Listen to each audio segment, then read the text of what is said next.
Saudações, sejam todos bem-vindos à edição especial do programa Impacto da Palavra. Eu sou Nuno Cadete e hoje desejo levar um tema bastante importante e que de certeza vai edificar a tua fé ali para você que nos ouve e nos vê do outro lado. Hoje queremos falar sobre o seguinte tema: o homem chamado Jesus.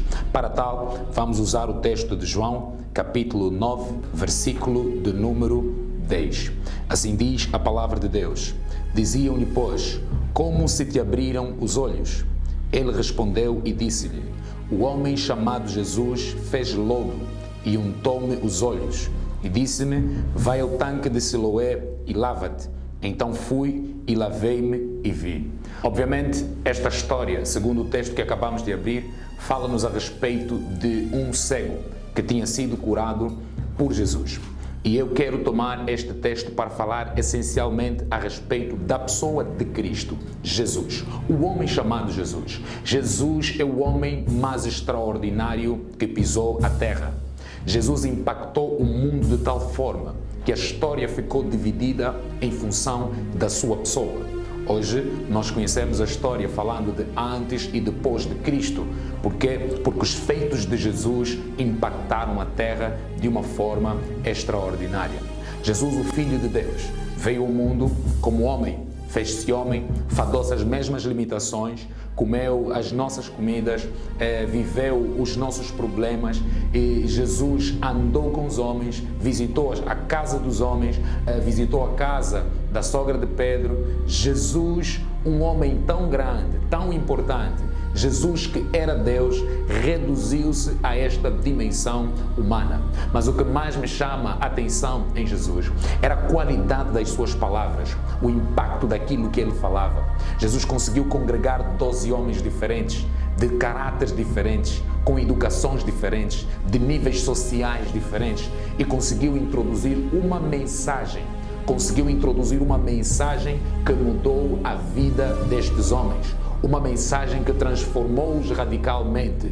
Jesus pegou no cobrador de imposto e tornou-lhe um grande discípulo. Jesus pegou no pescador de peixes e tornou-lhe pescador de homens. Jesus era um homem extraordinário. Jesus é um homem extraordinário que impactou a vida de muitos, transformou-os para o melhor e tornou-os pregadores de uma mensagem que até hoje ecoa pelo mundo todo e tem impactado vidas ao redor do mundo. Certa vez, o Senhor Jesus, enquanto andava com os seus discípulos, Jesus dizia, olha, convém que o Filho do Homem padeça, seja posta a sua sepultura no lugar dos pecadores e ao terceiro dia ressurja dos mortos. Os discípulos, ouvindo isso, questionaram o mestre, mas o mestre fala de uma possível morte, o mestre fala que vai morrer. Os discípulos ficaram indagados e muitos não entendiam quando Jesus falava neste tom, Jesus usava estas palavras. Na verdade, Jesus estava a referir-se à sua morte. Logo, Jesus foi um homem tão grande que ele sabia que a missão dele na terra era morrer. Jesus nasceu com um propósito e o propósito dele era morrer. Então, grandes homens precisam entender seu propósito de vida, mesmo que seja morrer para o benefício e para o bem dos outros.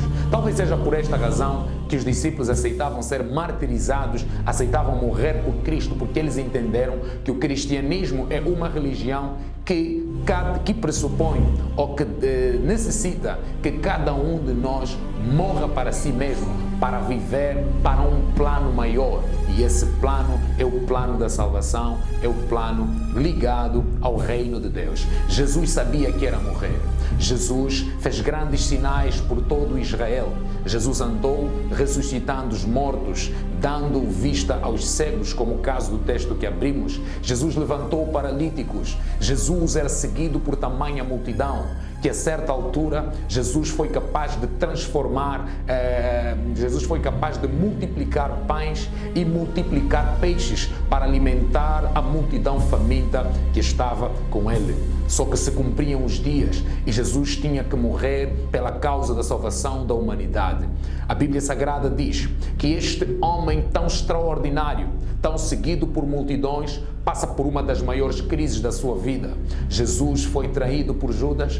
Jesus não só foi traído por Judas, como foi traído pela multidão, porque alguns diziam por toda a cidade alvoroçada de Jerusalém, uma cidade que era cidade da paz, mas nesse dia não estava em paz, porque estava a ser crucificado o Rei da Glória. As multidões diziam: crucifiquem-no, crucifiquem-no, crucifiquem-no. Mas o Senhor Jesus entendia que ele tinha um propósito maior, e o seu propósito era morrer, porque se ele não morresse, nós não seríamos salvos. Se ele não morresse, nós não estaríamos aqui. Minhas senhoras e meus senhores, meus irmãos e minhas irmãs, meus amigos e amigas, pessoas ao redor do mundo, eu estou aqui para falar a respeito da pessoa do Senhor Jesus Cristo, um homem que não desistiu da sua missão, mesmo sendo caluniado, um homem que não desistiu da sua missão, mesmo sendo batido, cuspido, andando cheio de sangue pelas ruas de Jerusalém,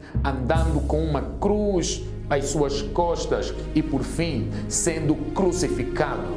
Mas a maior glória da fé cristã consiste no facto de que Jesus sofreu, padeceu, mas por sua própria autoridade ele ressurgiu dos mortos. Tanto que na cruz, Jesus estando na cruz, a Bíblia Sagrada diz que estando ele na cruz, a morte não conseguiu tirar a vida de Cristo. A morte não conseguiu tirar a vida dele. Jesus, por sua própria autoridade, ele fez um favor à morte. Ele disse: Pai, em tuas mãos eu rendo o meu espírito.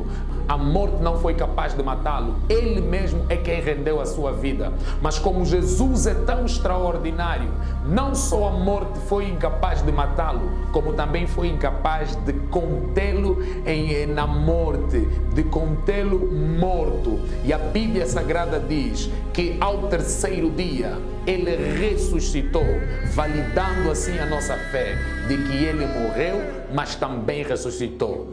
Amados em Cristo Jesus, aonde você estiver, receba esta palavra, receba Cristo em teu coração, receba o homem mais extraordinário que pisou a terra e viva a glória de ser um cristão, de ser um filho e filha de Deus. Que Deus em Cristo Jesus abençoe rica e poderosamente. Amém.